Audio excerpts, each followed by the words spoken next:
afternoon, dear colleagues. My name is Anastasiia Lapshyna. I'm a speaker and an aesthetic doctor. I collaborate with Innoaesthetics laboratory. Today, I would like to share with you the innovative technique of the rejuvenation in periorbital area, which I've developed in collaboration with Innoaesthetics laboratory. So I hope that this technique will become really useful tool for you that you will be able to use in your everyday practice. So first of all, I would like to explain what was the idea of the development of this technique. Of course, we understand that periorbital area is one of the most demanded areas for treatment. There are a lot of patients who are coming even in their early ages, let's say, without significant symptom of aging, but they already have the first symptoms of aging in periorbital area. Or sometimes there are patients who want to prevent aging, especially in the periorbital area.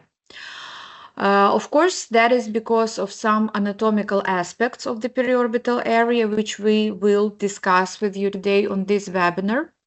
And the second reason was that in aesthetics laboratory, we have several specific techniques like VPA technique, like triple R technique, which were designed specifically to work with the middle third of the face or lower third of the face. So in my opinion, we needed something in order to add to this technique to have the full face approach.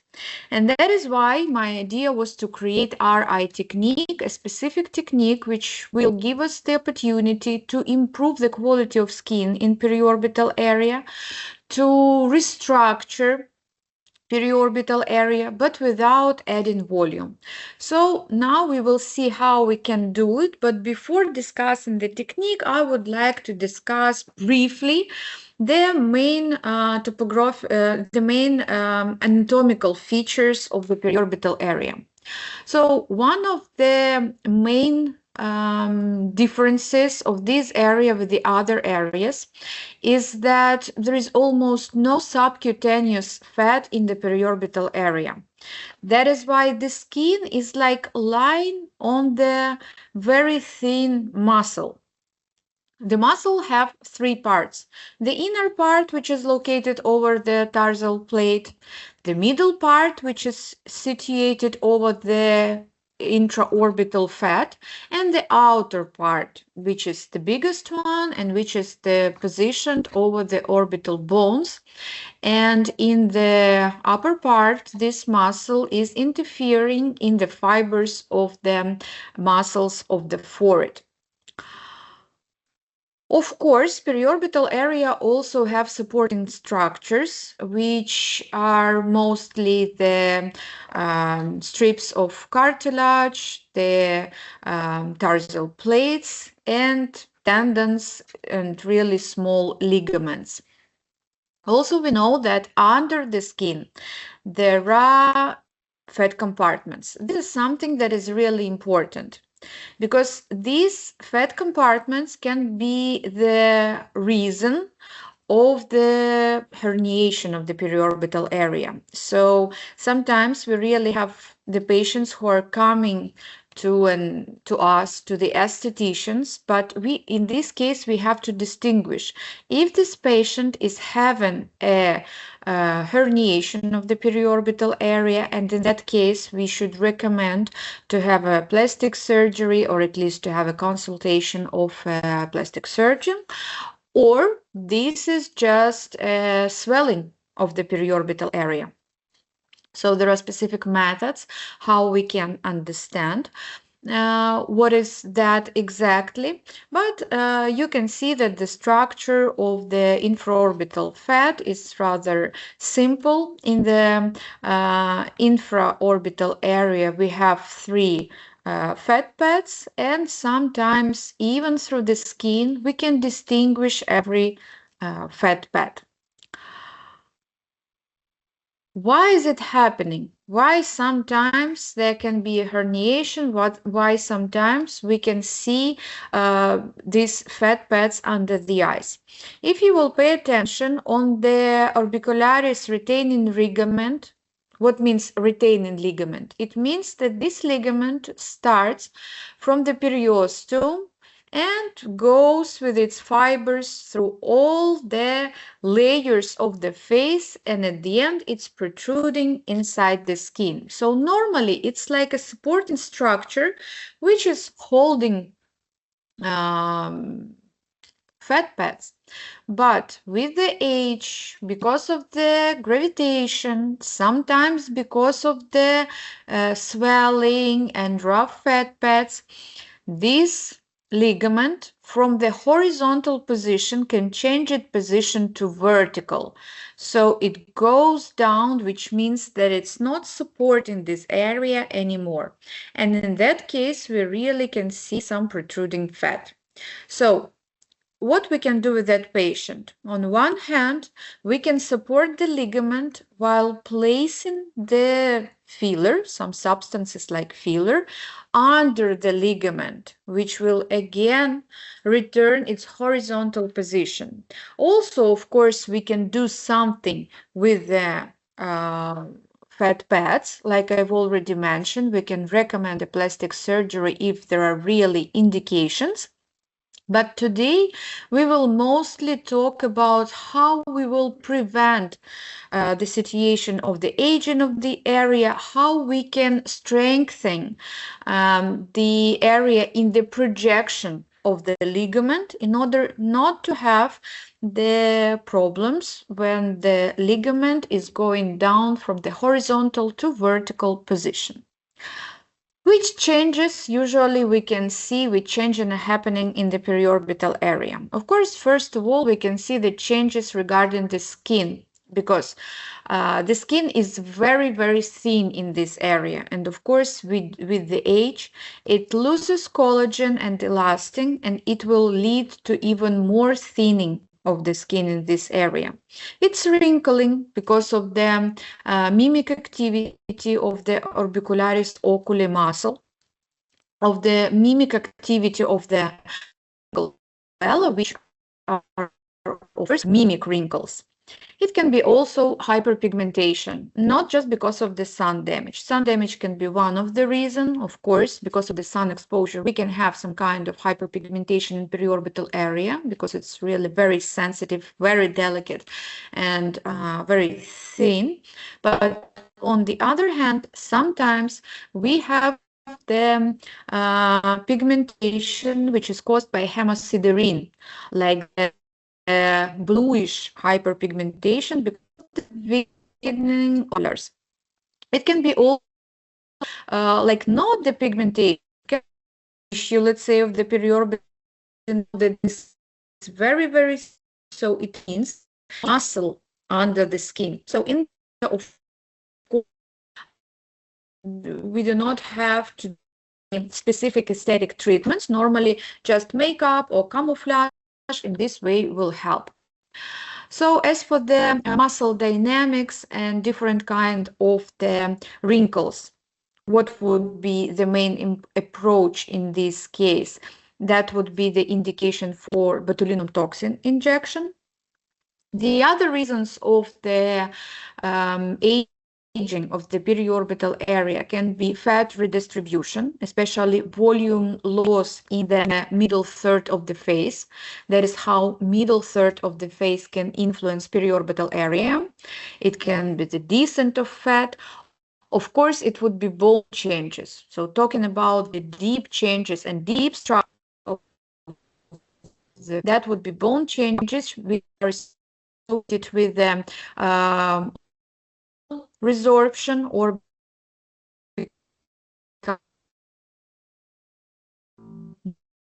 why,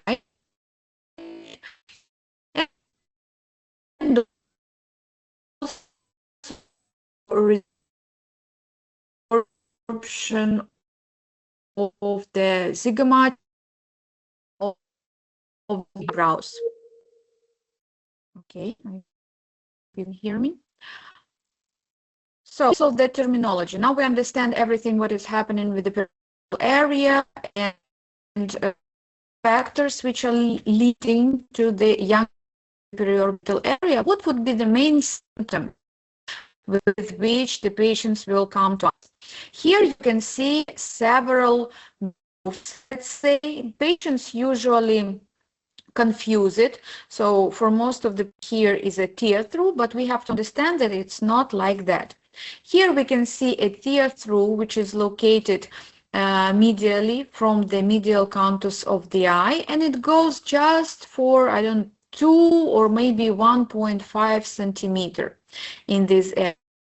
And then we already called it palpebral-malar groove. And the groove which is going down to the cheek would be a mid-cheek groove. So actually, these are 3 anatomical parts of the almost the same groove. And of course, the treatment for these grooves would be completely different. Let's see what we can do in these cases. Talking about the tear through. So again, it's the groove which will extend around 1.5 centimeter down and lateral from the inner canthus of the eyes. And usually, let's say, using the filler in this area, because of course it's a high demand of the patient to improve this area, to inject something in this area, and sometimes we really inject fillers in this area. But unfortunately, I would say that it's around 50-50 result. What it means? It means that sometimes around 50% of the patient have the risk of having Tyndall effect, because the skin in this area is very thin. And if we are putting a filler in this area, and maybe if we are putting a bit more filler that it should be in this area, and it should be not more than 0.1, let's say. Sometimes we can see like the bluish color of this area. This is because of the reflection of the light from the filler. It gives this bluish light. This is called Tyndall effect. The other problem which can be associated with the injection filler in this area can be the difficulty with the destruction of the filler with the help of hyaluronidase in this area. So usually when we put the filler in the periorbital area, it will stay there for a long time. Why it happens like that? It's our natural, let's say, defending system, because inside the eye we have hyaluronic acid, which means that hyaluronidase in the periorbital area is of low activity. It's just to defend our eye structures. That's why to reduce the amount of the filler in this area, to dissolve the filler, or to wait while it will be dissolved by our own natural hyaluronidase doesn't make sense.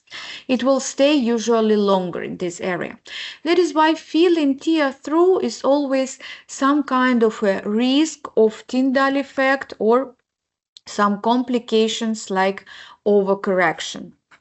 Palpebral-malar groove is the lateral part of the tear through. So it's located at the lid cheek junction and lateral to the tear through. What we can do with this area? Again, it can be supported by the filler, but my recommendation would be to use a cannula in this area and to inject filler like a very, very small boluses, spreading it all over the length of the palpebral-malar groove, not to have overcorrection, because again, it's a risk. In this area, we have another risk. We have a risk of swelling, because sometimes putting filler in that area, it can compress some lymphatic vessels, And after the injection, patient can be swelled, especially in the morning. So that's why it's some kind of question to a specialist, and it's some kind of issue that we have to be aware of, and we have to think before injecting the filler in this area. Is it really possible to do with this patient? What quantity should we use, and what kind of filler should we use here? Should it be very soft, but at this time we will have some kind of the risk of the migration? Should it be more firm or solid? But in that case, that would be the risk of overcorrection, let's say. So that's why understanding of the filler injection in this area is also very question. See the another kind of patients and another kind of palpebromalar groove. If you will pay attention to the patient on the left, to the picture on the left, here we have the atrophic variant of the palpebromalar groove. So it actually a groove which is happening because of the loss of the volume, also because of the bone reabsorption. And pay attention to the patient on the right. Here we have this groove mostly because of the protruding of the intraorbital fat pads. And of course, this patient doesn't have indications for the filler injections. So even to camouflage, it wouldn't be a right strategy to put fillers here. Of course, this is the candidate for a plastic surgery. But unfortunately, sometimes also, even with such a patients, we can see some kind of mistakes when specialists are trying to camouflage it. They are trying to add some volume just to hide this groove, but it will not help. And even worse, it can worsen the situation because of the increasing of swelling. And mid-cheek groove. Mid-cheek groove usually becoming prominent with the aging. It's also the, if we will take the tear through, then the prolongation of the tear through, which is go laterally and downwards, would be a mid-cheek groove, which is separating or dividing the area of the cheek into two areas, the malar area, which we have laterally, and the nasolabial segment, which is the medial part of the cheek. With the mid-cheek groove, actually is easier to work, and here really we can work with the cannula. We can inject filler under zygomatic retaining ligament in order to support this area, in order to add some kind of volumization, because this groove is mostly the reason of the loss of volume. And here we have less risk of any kind of complication in comparison with tear through and palpebra malar groove. But as you can see, regarding the periorbital area, using fillers is always some kind of risk. That is why today I would like to talk about the technique when we are not working with the fillers, when we are not working with the volumization, when we just use non-cross-linked hyaluronic acid in order to restructure this area and to get the effect of revitalization, restructurization of the proaction of the ligaments. This is what is happening in the periorbital area, but not just the periorbital area is the targeted area that we are interested in. Of course, some changes are happening with our temple region. Also, very delicate area.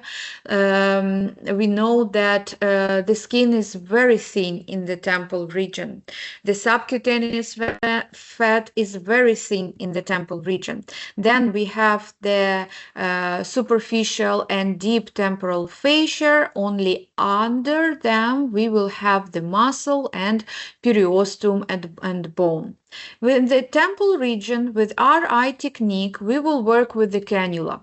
And here we have to stay really superficial. So we have to try to stay subcutaneously or in the layer of the subcutaneous fat, not to get between the superficial and deep fascia. Because in that level, we are usually using fillers in order to have volumizing effect. But here, working with the temple region, we need some kind of effect of restructurization and revitalization. That is why our goal is to try to stay as more superficial as possible. So what is happening with the aging with temple region? It's the bone remodeling, again, resorption of the bone, the same as we have in the middle face, in the periorbital area, atrophy of the temporalis muscle, thinning of the skin, and deflation of subcutaneous and deep temporal fat. So, how it can influence the aging of the periorbital area? Mostly, it will influence the position of the lateral parts of the eyebrows, which will be toast due to the changes of the temporal region. And also, of course, there would be the problems associated with the wrinkles, especially in the patients whose orbicularis oculi muscle is rather wide. So you will see when they will smile, they really have the crow feet, not just in the periorbital area, but actively going in the temple region. So this is also the area with which we will work with our eye technique. So taking into consideration all these demands, all these issues of the patients in the periorbital area, what mistakes can we have or some specialists have in the periorbital area, especially while using fillers? So we discussed all the grooves that we have in the periorbital area, and of course, if we have a groove, usually the logic solution for that would be adding volume. But adding volume without understanding anatomy, without precise checking of the patient, unfortunately can lead to some mistakes, some complications and side effects. That could be overcorrection in the periorbital area. It's very easy to get overcorrection while using filler because the skin is very thin in this area. Again, our own hyaluronidase is not so active as it's active in other areas of the body, of the face.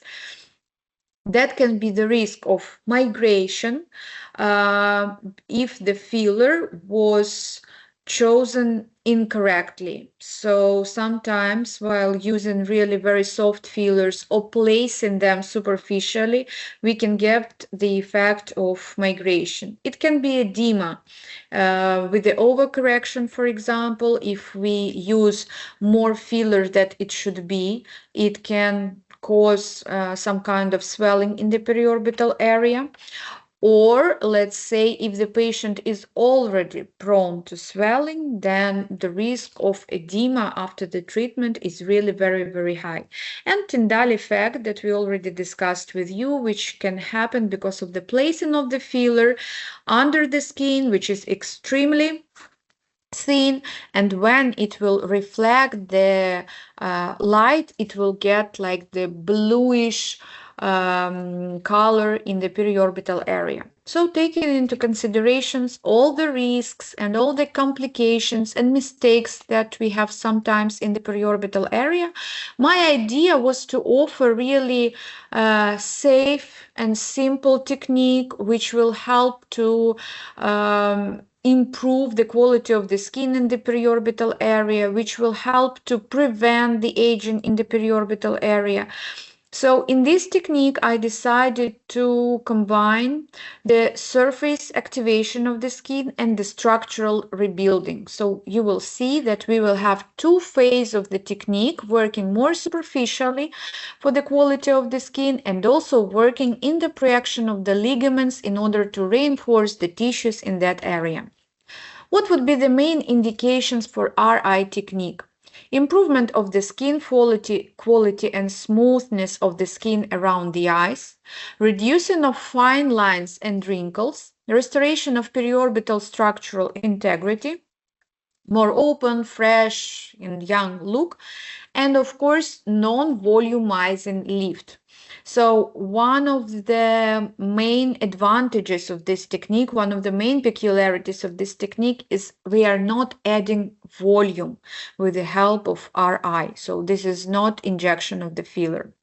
Also, let's see who are the patients to whom we cannot do RI technique, or just it will not be effective in this way. If we have the patients with the true bags around the eye, with the skin axis, with the marked dermatochalasis, like this patient, for example, that you can see on this picture. Of course, for such kind of patient, we would recommend the consultation of a plastic surgeon and maybe the blepharoplastic in this case, because it's almost impossible to significantly improve the skin or the structure of this area. We can a bit improve or influence somehow the skin, but to work with the subcutaneous tissues in this situation, almost impossible. So here we would work together with the surgeon. In the case of the severe laxity, also it can be the same patient, but the main idea is to improve the quality of the skin. So, for example, there are patients who are not ready for the plastic surgery, they're okay with the bags around the eyes, but they would like to firm the skin around the eyes. And of course, again, if we have such kind of patient, we would recommend them to have some energy-based tightening treatments like radio frequency with microneedling, for example, of fractional laser. And we can use RI technique, but not just like a mono treatment. That would be something that we can add to another kind of treatments. In the patients with predominantly dynamic wrinkles, of course, we understand that this is the indication for botulinum toxin. First indication would be botulinum toxin, and RI technique also can be used, but not like a mono treatment.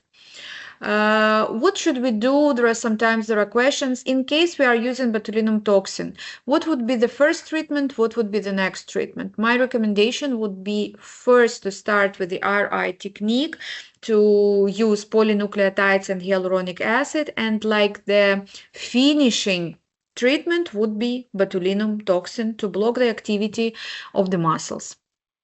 True structural volume loss. In the case of the severe volume loss, and also in the case of the volume loss, not just in the periorbital area, but also in the mid-third of the face, of course, we have to think about the conservative structural correction with the help of the fillers. Here we can start and prepare the patient with RI technique, or with such kind of patient, we can inject filler, but after the injections in 3, 6, 9 months, we can have RI technique in order to prolong the effect of the filler, in order to make it stay longer in this area. And chronic edema and malar bags, of course, here we need to think about the other approach for the patient, maybe using high concentration and high molecular weight hyaluronic acid in this area would not be the best option for the swelled patient. That is why first we start with the drainage, and then we have to evaluate the situation and decide if it's possible to use RI technique. So now let's see the protocol, the technique, the mapping of the face. So how actually we will do it. RI technique is a dual phase approach for rejuvenation and structural support for the eye contour. So it will consist of 2 steps. And here we will work with the skin biomodulation, ligament reinforcement, and deep structural support. In order to achieve all that effects, we need combination of biomodulation and biorestoration. To achieve that, we will use the combination of hyaluronic acid and polynucleotides. That's why in the first step, we will use product DNA peptide. in a TDS DNA peptide superficially with the help of microneedling. We need it for the epidermal renewal, to smooth the fine lines, to smooth the skin, to stimulate fibroblast. So actually everything that we can do with the quality of the skin. We already discussed that the skin is very thin. So here for the superficial stimulation would be completely enough and safe to work with the microneedling with DNA peptide. So we do not need to inject this product. As for the technique of the using of microneedling, usually that would be around 0.2 millimeters. That would be enough. You don't need to get the blood while using that. And it can be stamping technique or spiral technique, for example.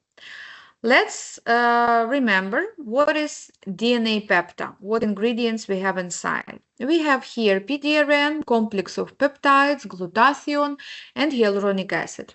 I would like to pay attention that hyaluronic acid is not of high molecular weight and not high concentration.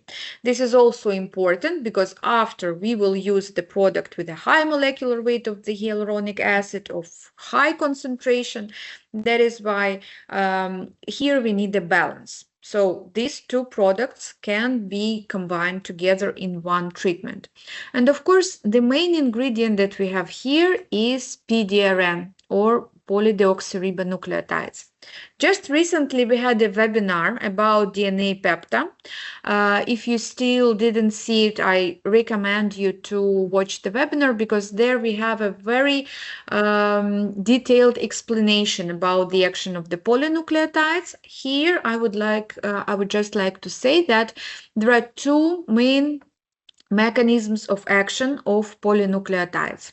The first is that it takes part in the salvage pathway, and the second one is the activation of A2 alpha receptors, the stimulation of this kind of receptors. What means the participation in the salvage pathway?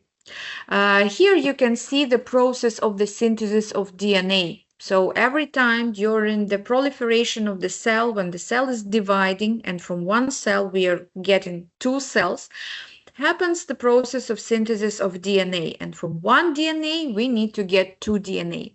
In order to build this second, like the part of the new DNA, of course, we need some kind of building material. We need nucleosides.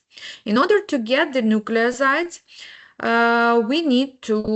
we can get it or from the other cells which will be destroyed, or we can get it from the nutrients, or it also can be obtained with the help of the mesotherapy while injecting polydeoxyribonucleotides. We are giving the ready source for the building of DNA, which means that we can build any cell that we need, we can build any tissue that we need. We are not modifying our DNA, we just use the building material for the new DNA during its synthesis. Of course, it keeps energy, and of course, in this way, our tissues can regenerate really much more quickly. And the second mechanism of action is the activation of A2 alpha receptors that we can stimulate the proliferation of the cells. We can activate the secretion of some kind of growth factors that also will stimulate the regeneration of the cells.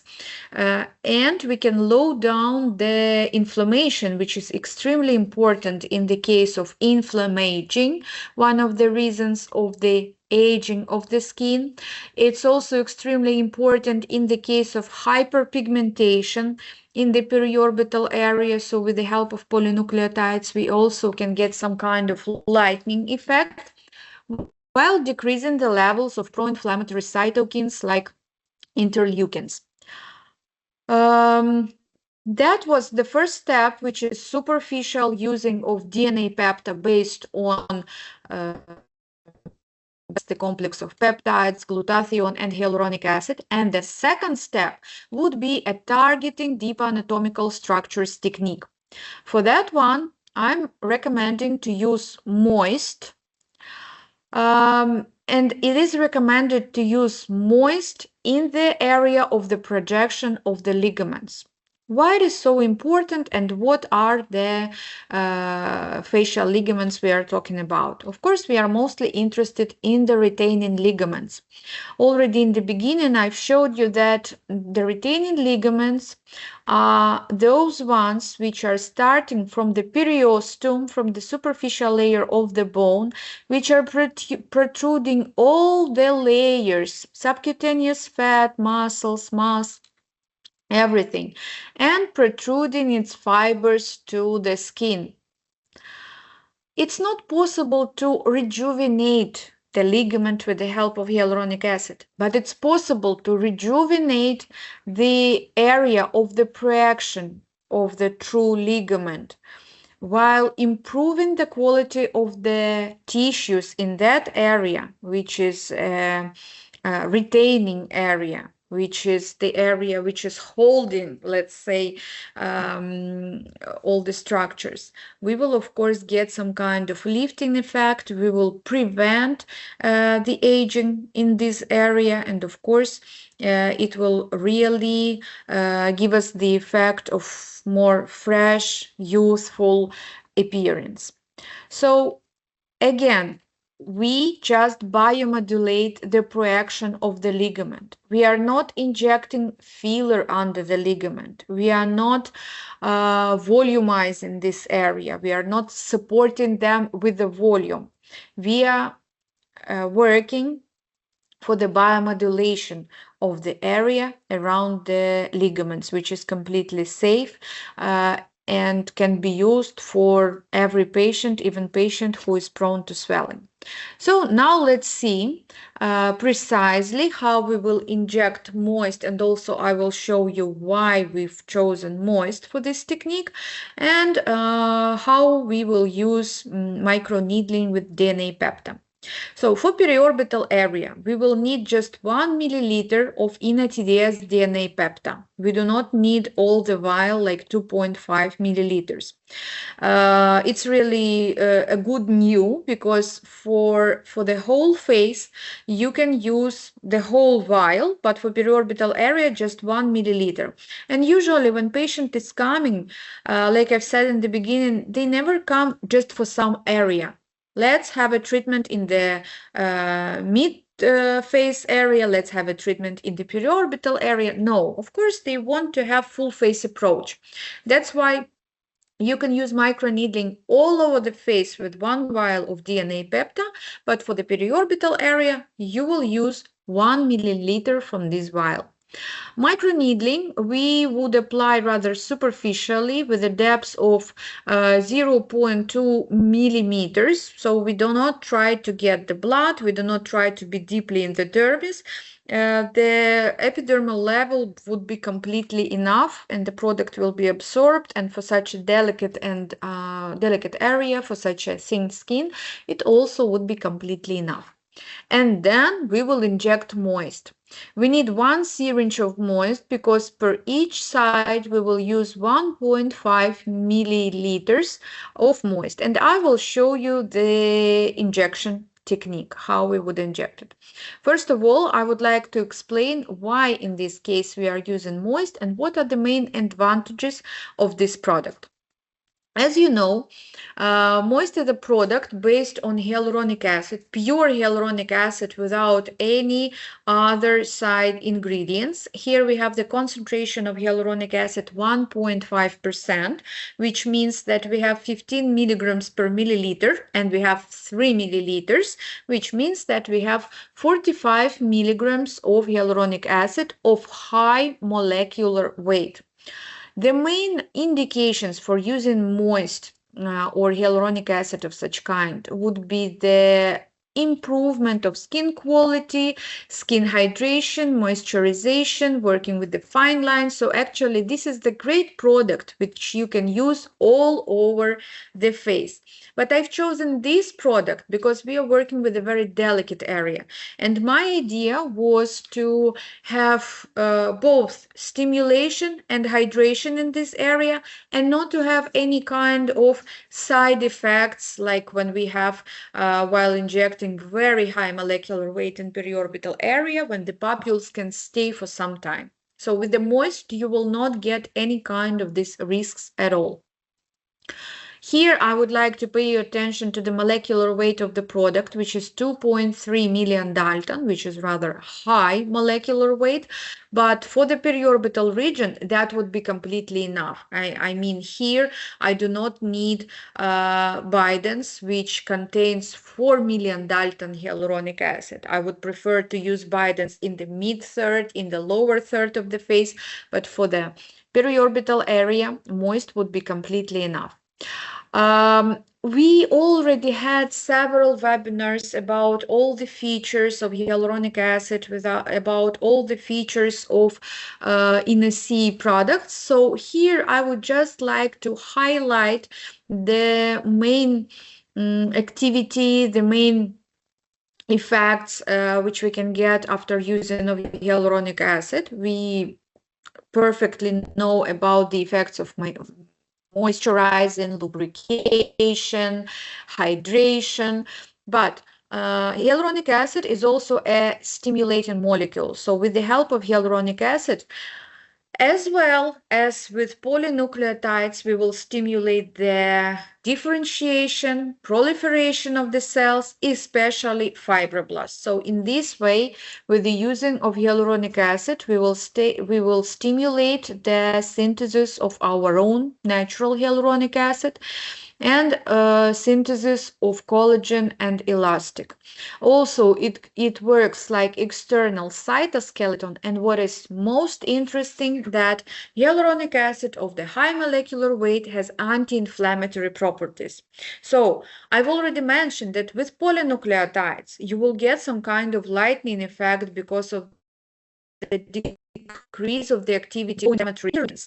The same you can get with the help of hyaluronic acid, anti-inflammatory properties in the periorbital area. So that's why patients with hyperpigmentation in this area, for those who have really delicate and sensitive skin and you're not sure about using some peelings in that area, you can use this kind of combination in order to get lightening effect. Of course, some kind of home care with light, mild acids would be also recommended. So the mechanism of action of hyaluronic acid is usually, it can be a signaling molecule or a structural passive molecule. Signaling molecule means that it's able to bind with the receptors of the fibroblast, especially and mostly we are interested in the receptor CD44 because it will give us the effect of the stimulation of synthesis of the collagen and also anti-inflammatory effect.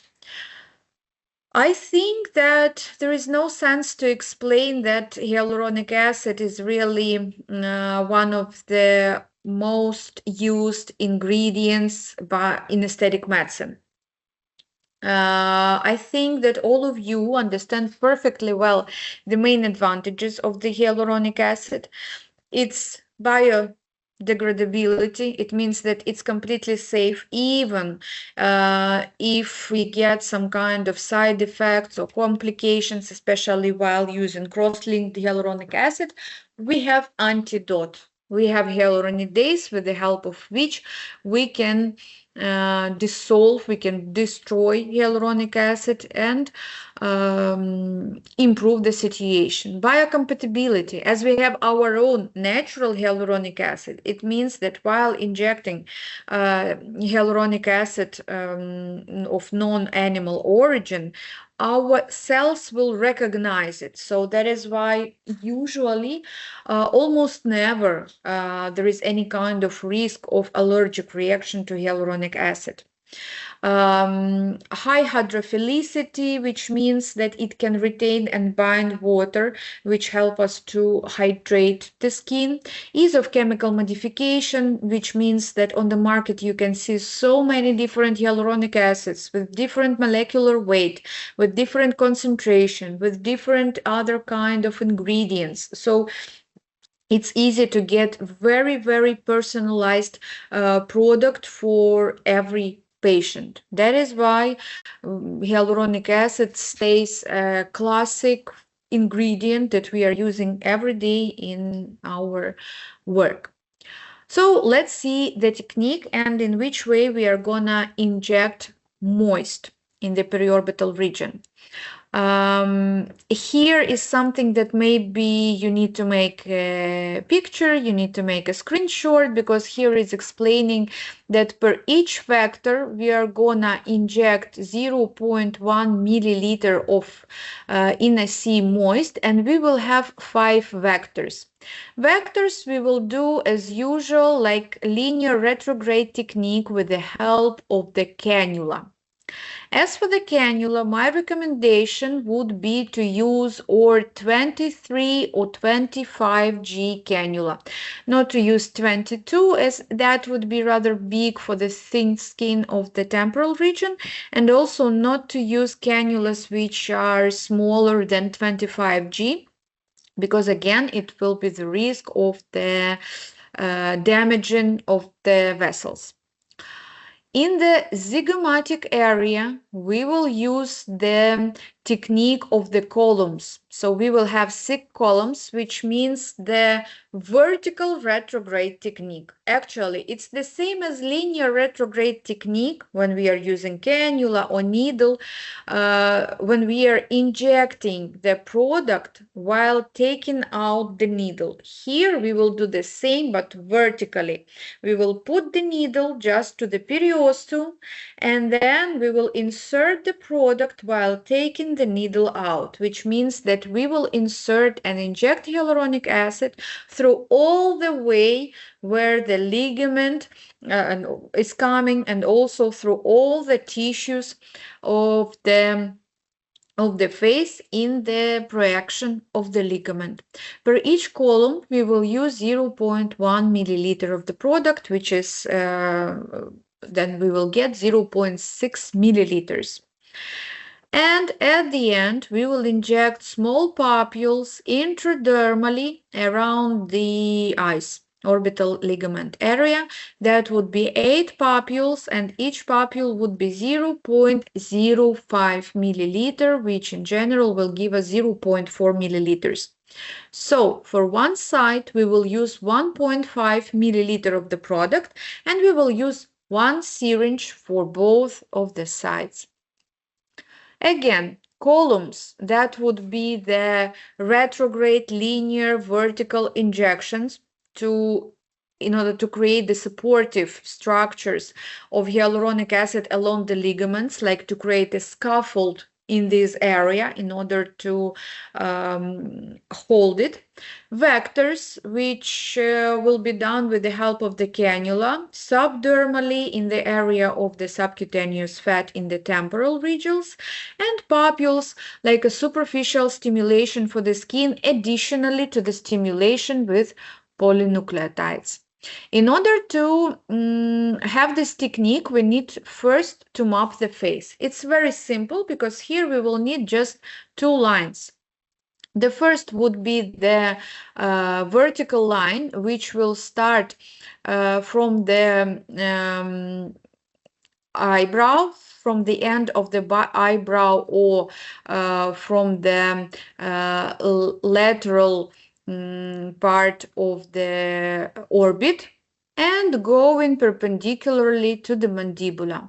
And the horizontal line we will have from the supralateral point of the nasal alley, and it will go to the upper part of the tragus. So it's a bit upper than usually we have this line in the mid-face. Upper part of the alley of the nose and upper part of the tragus.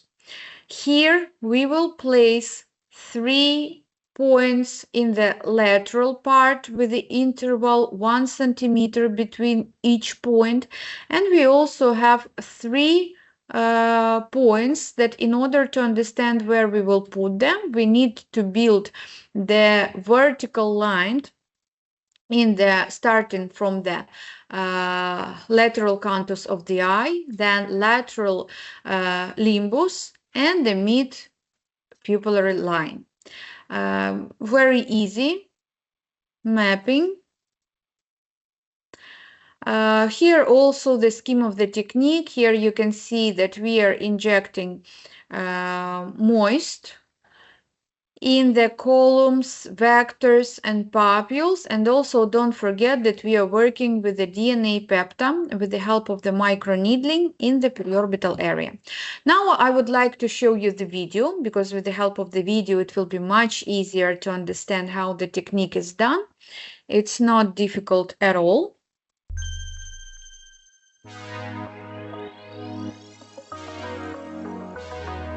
Hi, I'm Dr. Anastasiia Lapshyna.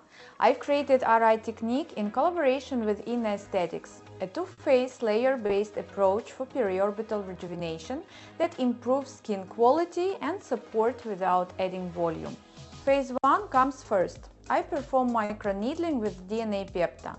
The goal is to activate the skin, boost hydration, and improve texture and fine lines, so the tissue becomes more responsive and balanced before we add structural support. Then I move to phase 2, where I map and inject. I draw 3 key zones. The vectors with the help of the cannula I will have here. So the points of the injections with the needle we will have in this area. Some papules I will do in the periorbital area more superficially. First, the temple. I mark support vectors and inject Innoaesthetics moist 0.5 ml per side, distributed along the vectors 0.1 ml each vector.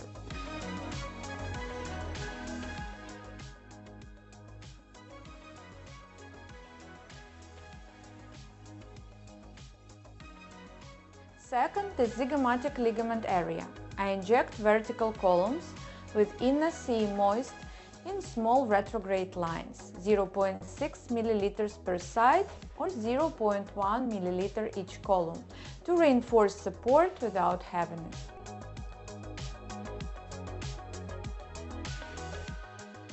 Third, the periorbital area. I inject superficial micropapules using microdoses, about 0.4 ml per side total or 0.05 ml each papule.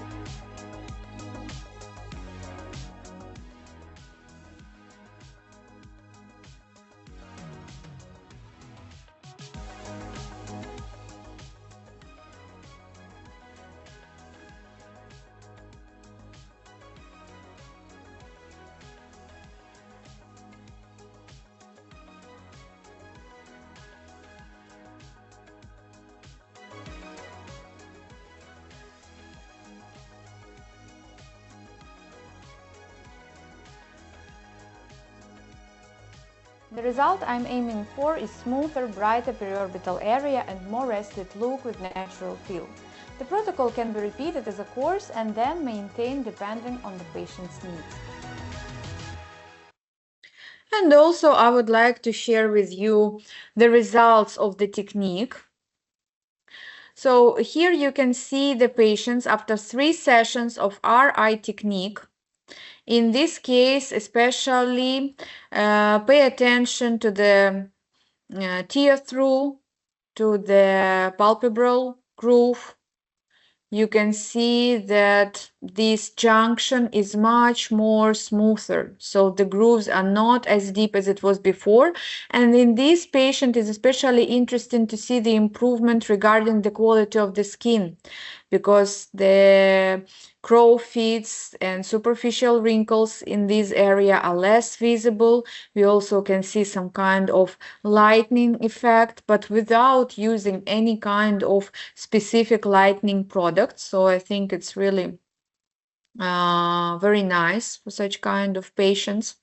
And also younger patient, but again in the periorbital area we can see more smooth junction of the periorbital area with the cheek.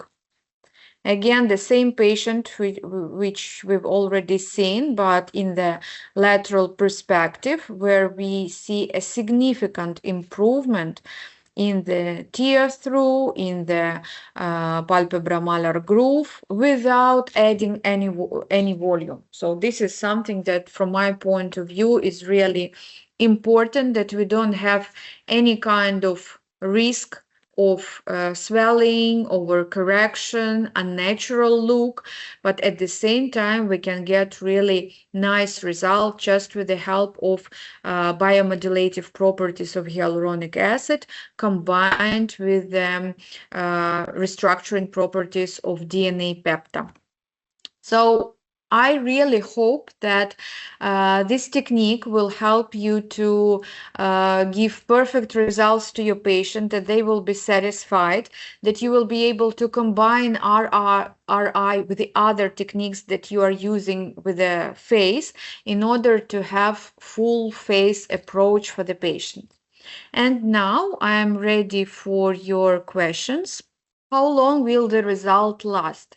The result will last up to 6 months, depending on the severity of the aging of this area, depending on the age of the patient. So usually what is recommended? The full protocol would be 3 sessions with 3 weeks interval. And then in 6 months, the treatment can be repeated. But when you will repeat, you already have to evaluate, do this patient really need again 3 sessions? Or to maintain the result, you will need just 1 or 2 sessions, again, depending on the patient. With a younger patient, that would be enough for the maintenance once in half of the year, or 2 sessions at the end of 1 year. Can it be used for the forehead lines? Here I don't understand the question, what exactly you want to use for the forehead lines. Of course, you can use moist for forehead lines, you can use DNA peptide for forehead, that's not a problem, it's just not RI technique. But sure, these products can be used for forehead lines. So as you've seen, the technique is not difficult at all. It would be a great combination with RI technique and with VPA technique, where we use combination of Innoaesthetics moist and Innoaesthetics biodense. So depending with the indications, you will decide for which patient which combination of the techniques can be performed. Can we use them on neck? Yes, we can use them on neck. Again, that would not be RI technique, but these products, of course, are indicated for different areas. So moist and DNA peptide also can be used for the neck. Some doctors ask why to use moist, not cross-linked hyaluronic acid around the eye. I started webinar today that this is the alternative technique.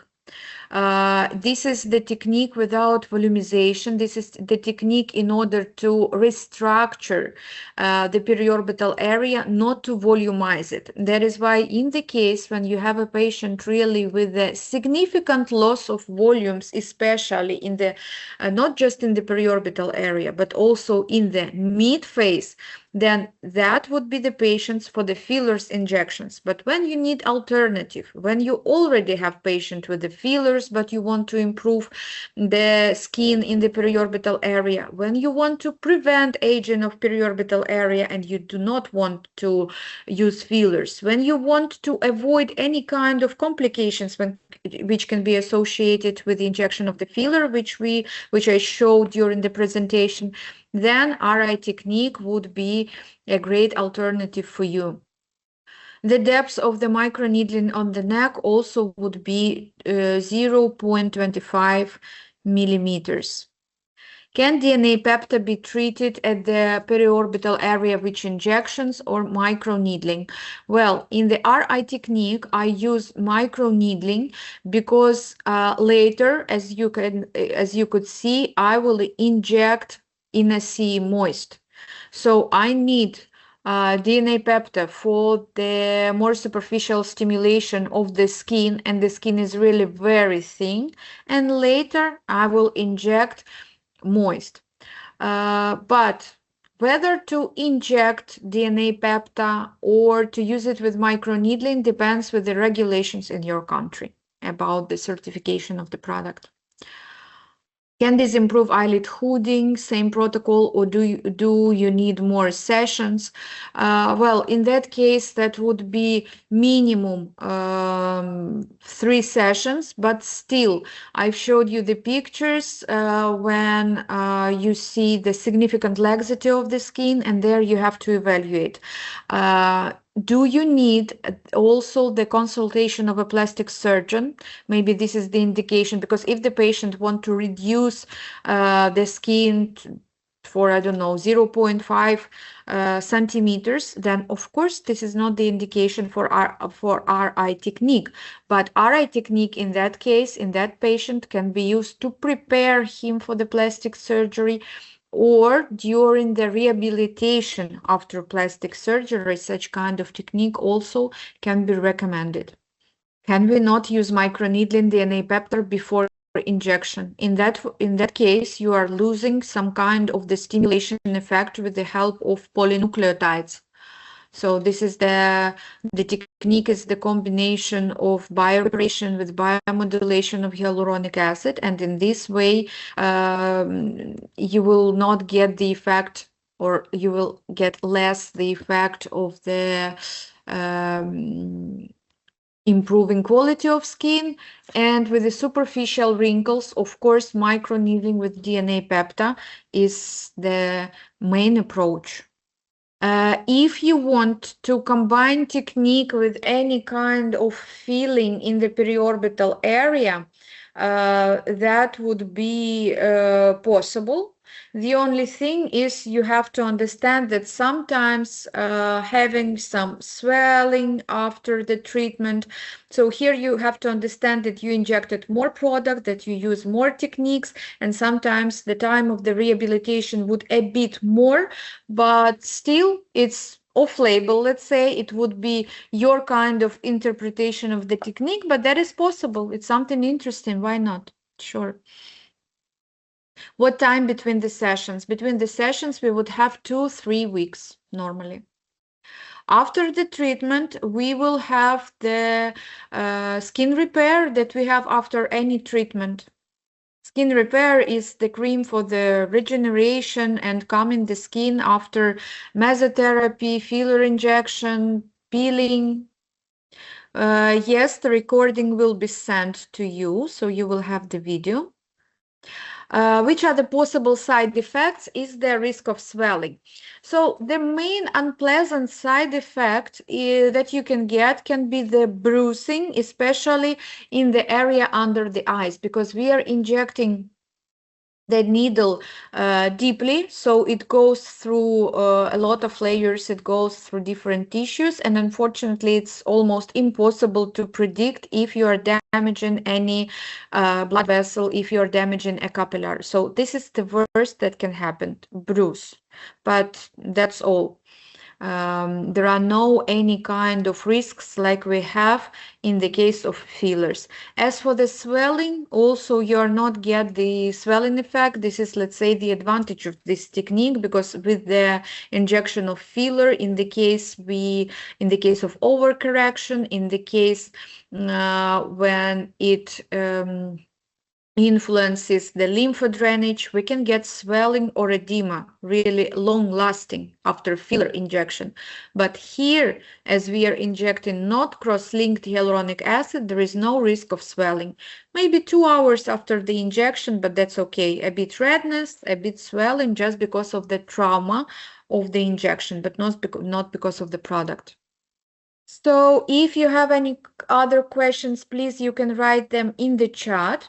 If you don't have questions, or maybe you will have them later when you will start to use RI technique, of course you're able to get in contact with your distributor in your country, because the distributor they are in touch with us, so we will provide all necessary information that you need. We will answer all your questions if you will have some. And of course, soon we also will have a webinar regarding Moist, where we will explain the main peculiarities of the product if still this product is not familiar to you, so you will be able to understand it better. And I wish you a really good, pleasant day and hope to see you in our future webinars. Thank you very much for your time, for your attention. Thank you that you attended our webinar. Bye-bye.